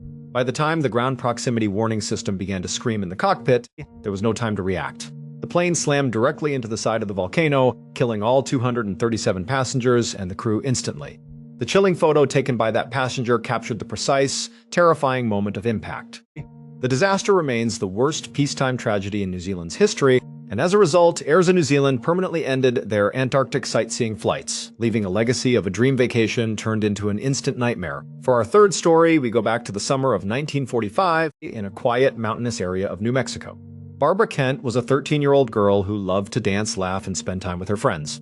She was excited to attend a summer sleepover dance camp in the scenic town of Ruidoso, New Mexico. It was a beautiful place, surrounded by tall pine trees and cool rivers, a perfect escape for young girls to practice their routines and dream about their futures. On the night of July 15th, Barbara and 9 other teenage girls fell asleep in their shared wooden cabin, exhausted from a long day of dancing, completely unaware of what the next morning would bring. At exactly 5:30 in the morning on July 16, 1945, a massive, deafening, roaring boom ripped through the valley. The shockwave was so incredibly violent that it shook the entire cabin, literally throwing Barbara and her cabin mates out of their beds and onto the wooden floor. The The girls sat up in the dark, completely disoriented and terrified, crying out in confusion. Within seconds, their lead dance instructor burst into the cabin, visibly shaken. She told the girls that she believed one of the cabin's water heaters had suffered a massive explosion, and she was worried a fire might break out and engulf the camp. She ordered the girls to immediately run outside, cross the property, and stand safely by the edge of the nearby river while she went to inspect the cabins. The 10 young girls, dressed only in their pajamas, stood shivering on the cold riverbank. They clutched each other, looking around frantically for any signs of smoke or rising flames, but they could see nothing. As they stood there waiting in the quiet morning air, Barbara suddenly felt something soft, cold, and wet land right on the tip of her nose. She looked up at the sky, utterly confused, and realized that white, soft flakes were drifting down from the clouds. It was snowing, but this made absolutely no sense. It was the middle of July in New Mexico, where summer temperatures were scorching. Yet, sure enough, a steady, gentle snowfall was blanketed across the camp. The other girls looked up as well, giggling and holding out their hands to catch the falling white flakes on their palms and faces. A moment later, their dance instructor returned, looking relieved. She told them she had searched the entire property and there was no explosion, no fire, and everything seemed perfectly safe. She admitted she had no idea what that massive sound was, but that the danger had passed. The girls, completely distracted by the magical weather, begged their instructor to let them put on their swimsuits. They wanted to swim in the river, while the snow fell all around them, thinking it would be an incredible once-in-a-lifetime experience. The instructor, swept up in the beauty of the bizarre weather, smiled and told them to go ahead and have fun. Barbara and her friends ran back to the cabin, quickly changed into their swimsuits, and rushed back to the river. For hours they played, splashed, and laughed in the cool water as the gentle white snow continued to fall, accumulating on the riverbanks. The girls gathered the white powder, rubbing it onto their skin, wiping it across their faces, and playfully throwing it at one another. At one point, the dance instructor walked down to the water, smiled at the happy scene, and snapped a photograph of Barbara standing right in the middle of the river, smiling brightly at the camera with the white snow dusting the trees and water around her. It was a picture of pure, innocent childhood joy. Eventually, the snow stopped, the girls got tired, and they went back to their normal camp activities. When the summer ended, they all said their goodbyes and returned to their families, never receiving an explanation for the bizarre summer snowstorm. They all just assumed they had been lucky enough to witness a rare, magical trick of nature. But fast forward 17 years, when Barbara was 30 years old, she began to receive devastating news. One by one, the other 9 girls who had been with her at that summer dance camp were falling gravely ill. They were all being diagnosed with incredibly aggressive, painful, and rare forms of cancer. Within a tragically short period of time, all 9 of those young women died, leaving Barbara as the sole survivor of the group. Barbara spent decades living with the agonizing grief and confusion of why all of her childhood friends had been wiped out by cancer while she had been spared. It was not until 2006, when Barbara was in her 70s, that the United States government finally released declassified documents that revealed the horrifying truth. On July 16, 1945, at exactly 5:29 in the morning, the United States military detonated the world's first ever atomic bomb, known as the Trinity Test, at a site in the Jornada del Muerto desert. This site was located just 40 miles away from the girls' dance camp in Ruidoso. The military had decided not to warn any of the local civilian populations about the test, leaving 500,000 people completely exposed. The massive boom that had thrown the girls out of their beds was the shockwave of the nuclear blast, and the soft, cold, white snow that had drifted down from the sky was not snow at all. It was highly toxic, radioactive nuclear fallout, ash and debris carrying lethal levels of radiation. The innocent girls had spent hours swimming in water contaminated by this fallout, scooping up the radioactive ash and rubbing it directly onto their faces and bodies, completely unaware that they were poisoning themselves. Barbara survived into old age, but she too suffered from multiple cancers and chronic illnesses throughout her life, all directly linked to that morning. The photograph of 13-year-old Barbara smiling in the river is a deeply haunting image, capturing a moment of pure, innocent happiness that was actually a death sentence delivered by her own government. These 3 incredible stories and the images associated with them serve as powerful, haunting reminders of how quickly a normal day can turn into a tragic event. They show us that the truth of what happened often hides in plain sight, frozen in time, waiting to be uncovered long after the events have passed. Some of the most haunting images in history don't look frightening at first glance. It's only after you learn what really happened that they become impossible to forget.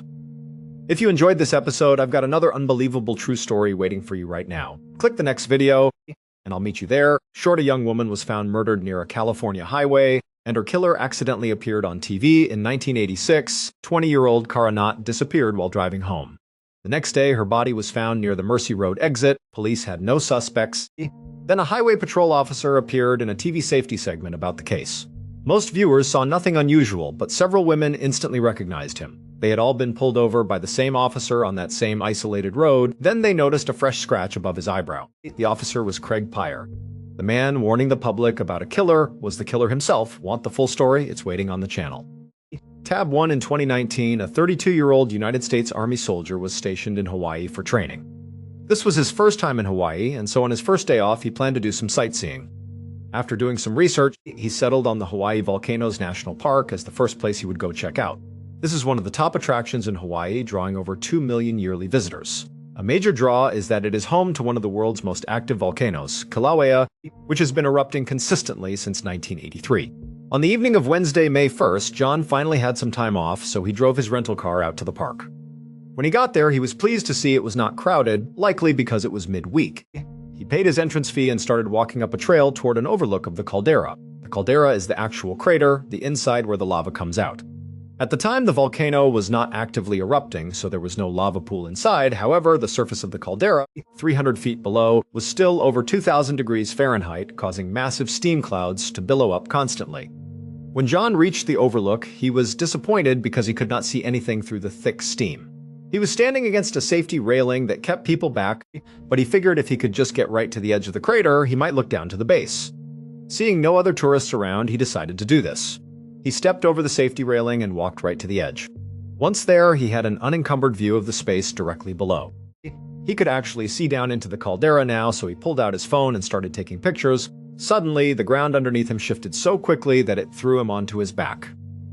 As he scrambled to get up, the earth completely collapsed, sending him careening down 300 feet into the scalding caldera. Another tourist on a nearby trail saw him fall and called 911. Rescuers were quickly on the scene, but they faced the same intense steam.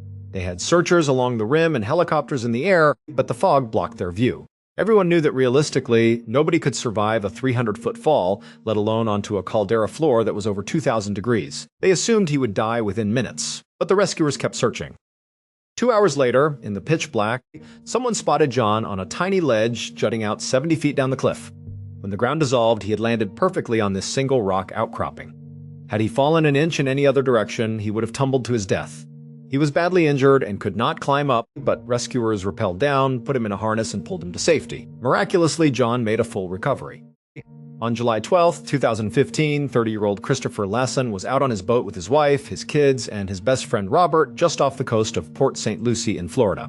Throughout the day, anytime Chris or Robert were looking down from the boat and spotted a rock pile on the ocean floor, they would throw on their scuba tanks and dive down to attempt to find lobsters. Towards the end of the day, when they were looking down into the water, they saw what they thought was a rock pile at first.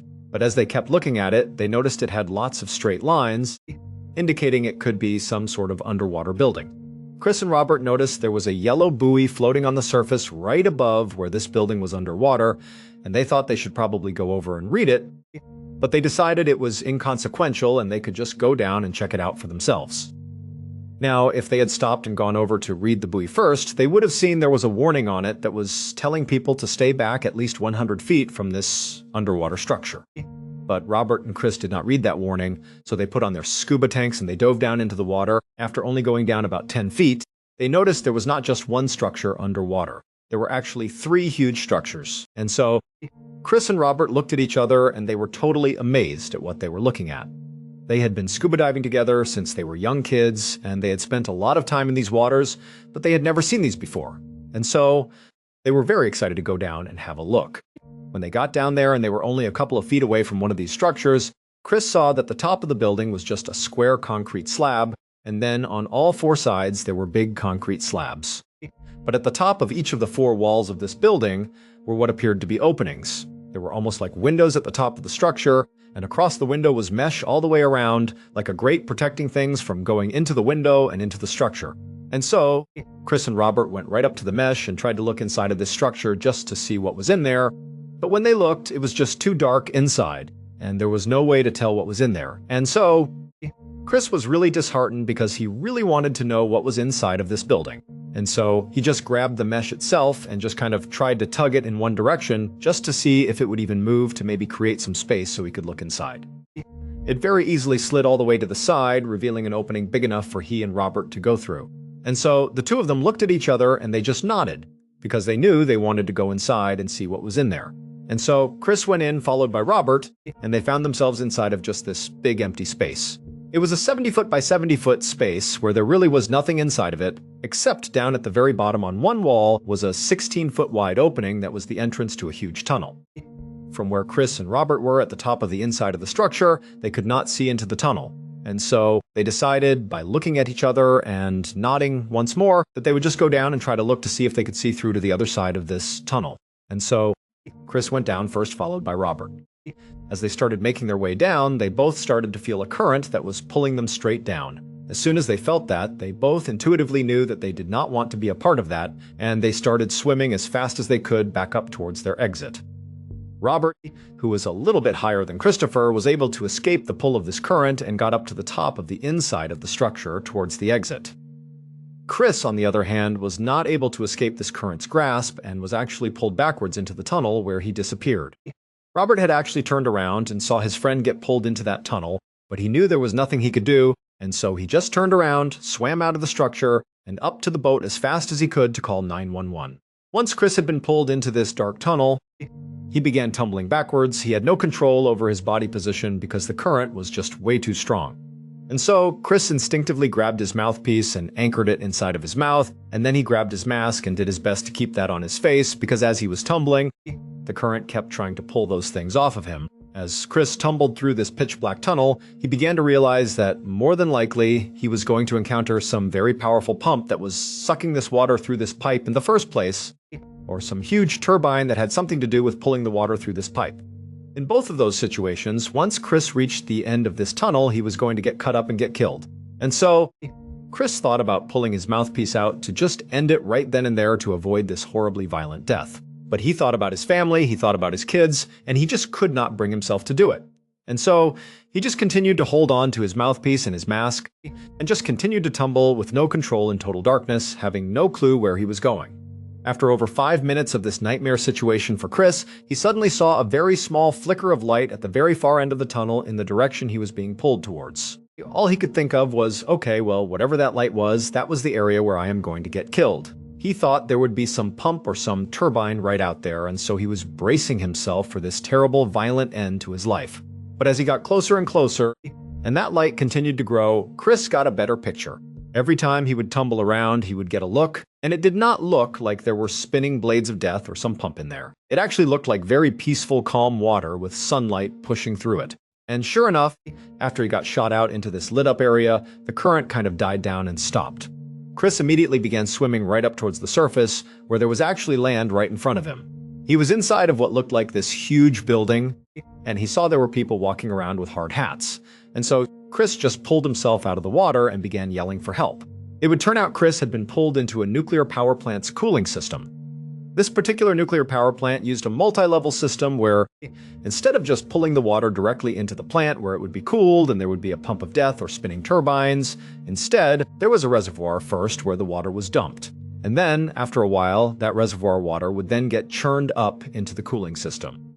Chris was just incredibly lucky that that was just the way this nuclear power plant was built. Because in many other nuclear power plants, if he had done what he did, he would have been killed in a really horrible way. Chris would ultimately sue the power plant, saying they did not put up enough warning signs or enough deterrents to protect people from getting sucked into these intake pipes.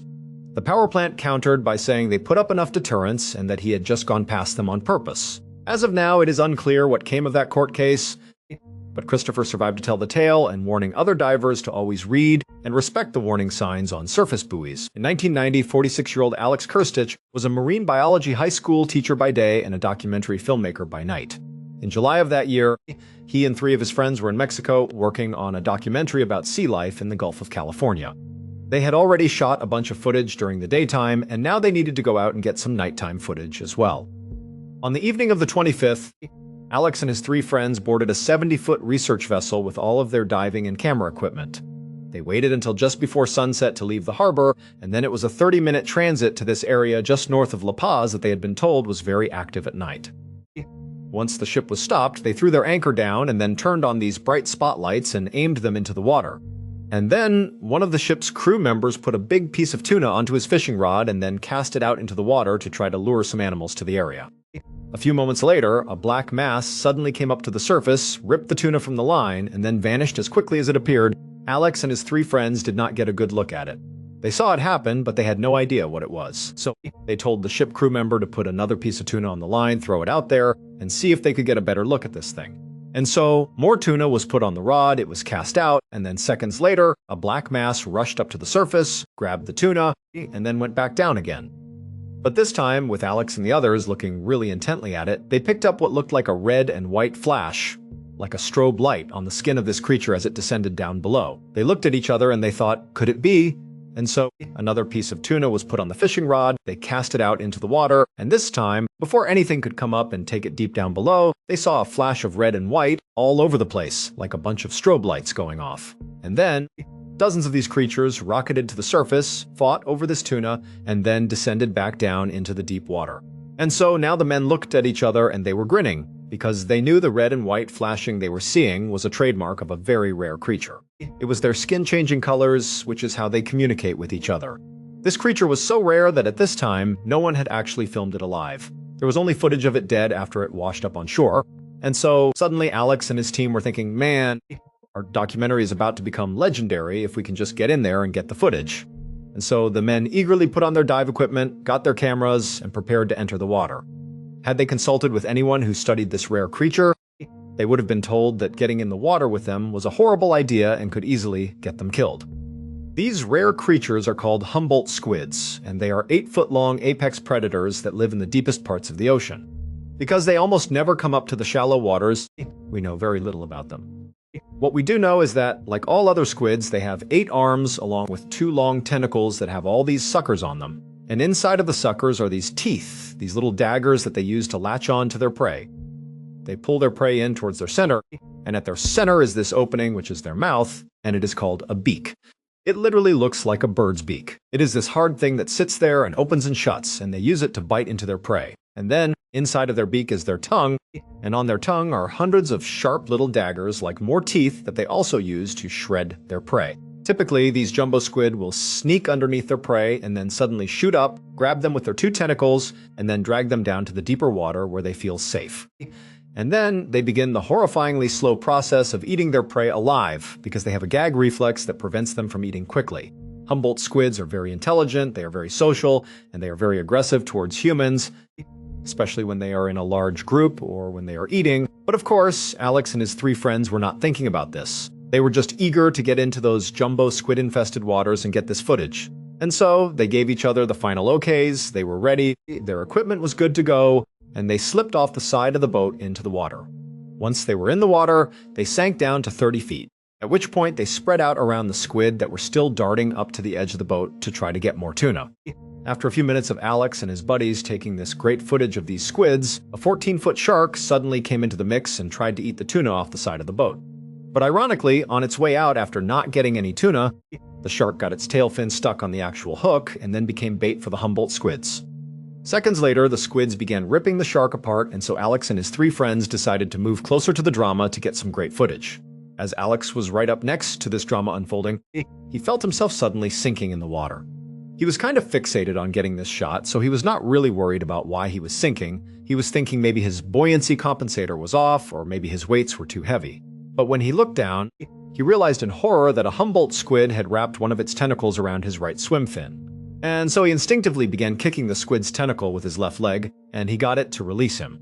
In a panic, Alex began swimming back up towards the surface, but he was still 40 feet away at this point from the boat. And at this point, the other squids had been alerted to Alex as now being considered prey. And so as Alex was going up from behind, another squid came up and wrapped its tentacle around his neck. His neck was the only area on his body that was not protected by his neoprene wetsuit.